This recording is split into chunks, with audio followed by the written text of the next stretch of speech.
Hello नमस्कार मंडळी, मी शीतल तुमचं अगदी मनापासून माझ्या नवीन एका व्हिडिओमध्ये स्वागत करते। तर तुम्ही याच्या आधीचा ब्लॉग पाहिलाच आहे की ज्या दिवशी आमचा सण असतो ना त्याच दिवशी हे मटण शिजलं जातं आणि ह्या मटणासाठीच सगळा कार्यक्रम केला जातो बरं का। आणि पाहुणे रावणे आलेले असतात। तर इथे मटण शिजून घेतलं होतं म्हणजे पिवळं, आणि एक मावशी लावल्या होत्या भाकरीसाठी, कारण दोघीचे पण लहान मुलं आहेत आणि भाकरी करायला अजिबात वेळ भेटत नाही, त्यामुळं लावले होते मावशी। आणि इथं फोडणी द्यायचं काम चाललं होतं, जे की ताईंच्या इकडलेच पाहुणे होते, त्यांनीच हे काम करत होते। कारण दरवर्षी ना हे आणि मी किंवा माझ्या नणंदबाई आहेत ना, ते आम्ही तिघा चौघांचं काम असतं या भाजीला फोडणी देणं किंवा मटणची भाजी करणं। पण यावर्षी आम्हाला सुट्टी होती बरं का, त्यामुळे इकडे सगळे आम्ही जी आधी तयारी करून ठेवली होती ना, लसूण अद्रक पेस्ट आम्ही रात्रीच पेस्ट वगैरे काढून ठेवतो। परत जे काही मसाले असतात, खोबर वगैरे, ते सगळं आम्ही एक दिवस आधीच सगळं करून ठेवतो, कारण दुसऱ्या दिवशी खूप घाई होते। एक तर सकाळी पूजेला जायचं असतं आणि त्यानंतर आल्यानंतर मग ही भाजीची फोडणी द्यायला पण वेळ लागतं, कारण आलेले पाहुणे पण खूप वेळ थांबलेले असतात, अगदी 4-5 वाजतात बरं का या जेवणाला। तर इथं मोठा दादा आला होता, माझा मोठा दादा, छोटा दादा पण आला होता आणि आई पण आली होती। आणि ते बघा, ते माझे छोटे धीर आहेत भैया, तर ते पण आले होते, कारण इकडे तिकडे बघावंच लागतं, सगळ्यांच्या घरी हेच असतं ना।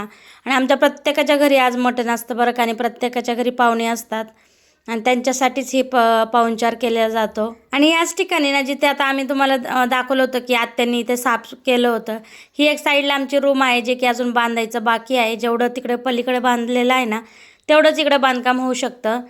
आणि इथेच आम्ही दरवर्षी बनवतो आणि इथेच सर्व मंडळी पण जेवतात। त्यानंतर त्या दादांनी ना मस्त अशी फोडणी दिली, तर ताई पण आल्या होत्या, कारण यावर्षी ताईंना सुट्टी होती। त्यांनी दुसऱ्या दिवशी खूप सारी म्हणजे आमच्याकडं दुसऱ्या दिवशी पण केलं जातं, शिल्लक राहतं भरपूर, आणि त्याची पण दुसऱ्या दिवशी फोडणी द्यावं लागते व सर्व नातेवाईकांना जेवायला बोलू लागतं। आज तर आलेले पाहुणे जेवतात, पण जे कोणी घरी आहेत ना, म्हणजे आजूबाजूला राहणारे किंवा पाहुणे नणंद वगैरे आलेल्या किंवा कोणी जे काय असतील ना, त्यांना बोलवायला लागतं। दुसऱ्या दिवशी बोलवत असतो जेवायला, किंवा आम्ही पण दुसऱ्या दिवशी कोणाच्या तरी घरी जेवायला वगैरे जात असतो। इकडे मस्त त्यांनी फोडणी दिली सगळं, म्हणजे टॅमॅटो पेस्ट, कांदा पेस्ट, परत खोबर वगैरे जे काय मसाले आहेत तेवढं त्यांनी टाकून घेतलं। आणि मला पूर्ण व्हिडिओ अजिबात करायला वेळ भेटला नाही बरं का, कारण इथं थांबायला ना खूप असं त्याचे आगचे ना असं धूप लागत होतं, त्यामुळं मग तिथं थांबले नाही मी बराच वेळ।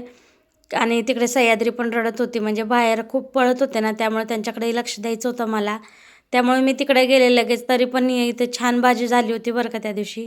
तुम्हाला तर माहितीच असेल की मटणला शिजायला किती वेळ लागतो। आधी पिवळा रस्सा करायचा, त्यानंतर परत मग, कारण मुलं पण खातात आणि पिवळ्या रस्स्याचं तर आपल्याकडे तरी शिजवलं जातं, डायरेक्टली भाजी शक्यतो केली जात नाही।